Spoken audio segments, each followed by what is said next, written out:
दोस्तों बजट 2026 आ गया है। सरकार कह रही है युवा, किसान, महिला और गरीब केंद्र में हैं। लेकिन बड़ा सवाल ये है कि क्या ज़मीन पर दिखने वाली समस्याओं का समाधान इस बजट में है या फिर ये सिर्फ आंकड़ों का खेल है। आइए इस वीडियो में समझते हैं। नमस्कार दोस्तों, आप देख रहे हैं बहुजन फ्रंटलाइन और मैं सुशील कुमार।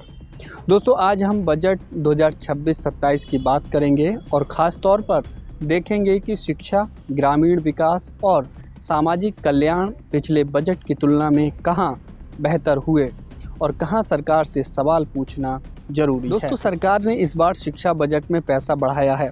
पिछले साल के मुकाबले करीब 8% की बढ़ोतरी देखी जा रही है। साल 2025-26 में लगभग 1.28 लाख करोड़ शिक्षा बजट था, तो इस बार में लगभग 1.39 लाख करोड़ का बजट पेश किया गया है, यानी करीब 8% की बढ़ोतरी की गई है। लेकिन सवाल यह है कि क्या सिर्फ पैसा बढ़ा देने से सरकारी स्कूल बेहतर हो जाते हैं। आज भी लाखों सरकारी स्कूलों में शिक्षक नहीं हैं। डिजिटल शिक्षा शहरों तक सीमित है। ग्रामीण बच्चों के लिए ऑनलाइन क्लास एक सपना है। बजट में शिक्षक भर्ती पर कोई बड़ा ऐलान क्यों नहीं किया गया है। साथ ही दोस्तों सरकारी स्कूल बनाम प्राइवेट स्कूल की जो खाई बढ़ती चली जा रही है, उसको कम करने की योजना पर भी कोई विशेष ध्यान नहीं दिया गया है।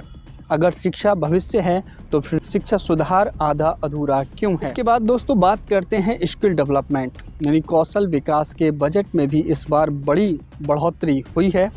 ये एक सकारात्मक संकेत है। 2025-26 में कौशल विकास के लिए लगभग 6000 करोड़ का बजट था। इस बार 2026-27 के लिए लगभग 9800 करोड़ बजट पेश किया गया है, यानी काफ़ी बढ़ोतरी हुई है। दावा किया गया है कि इससे ITI में अपग्रेडेशन होगा, उद्योगों से जुड़ा ट्रेनिंग मॉडल तैयार किया जाएगा, युवाओं को रोजगार योग्य बनाने पर फोकस किया जाएगा। लेकिन सवाल यह है कि क्या ट्रेनिंग के बाद नौकरी भी मिलेगी। हर साल लाखों युवा ट्रेनिंग लेते हैं, लेकिन प्लेसमेंट की गारंटी नहीं है। ग्रामीण युवाओं तक सही जानकारी नहीं पहुंच पा रही है। प्राइवेट कंपनियों की भागीदारी सीमित है। तो ऐसे में ये एक महत्वपूर्ण सवाल है कि क्या स्किल सिर्फ सर्टिफिकेट बनकर रह जाएगी या सरकार रोजगार की जिम्मेदारी भी लेगी। इसके अलावा दोस्तों हम बात करें ग्रामीण भारत विकास के लिए सरकार ने नई योजनाओं की घोषणा की है।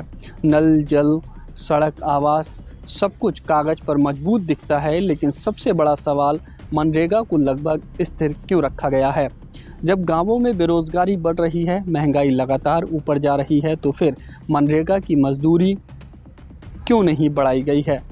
काम के दिन क्यों नहीं बढ़े। नई योजनाएं अच्छी हैं, लेकिन गरीब को आज काम चाहिए, कल का वादा नहीं चाहिए।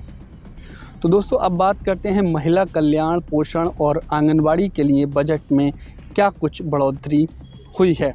महिला एवं बाल विकास मंत्रालय को 26,889 करोड़ से बढ़ाकर 28,183 करोड़ का बजट कर दिया गया है। करीब 1,300 करोड़ का इजाफा हुआ है। तो वहीं पोषण आंगनवाड़ी योजनाओं का बजट भी 21,960 से 23,100 करोड़ बढ़ा दिया गया है। बच्चों के संरक्षण और महिला सशक्तिकरण कार्यक्रमों में हल्की सी वृद्धि दिखती है। बजट में सिर्फ मामूली बढ़ोतरी है, जबकि हकीकत ये है कुपोषण अभी भी गंभीर समस्या है। आंगनबाड़ी कार्यकर्ता न्यूनतम वेतन पर काम कर रही हैं। मातृ स्वास्थ्य और बाल शिक्षा पर दबाव बढ़ रहा है। अगर यही देश का भविष्य है तो फिर बजट की प्राथमिकता में ये पीछे क्यों हैं।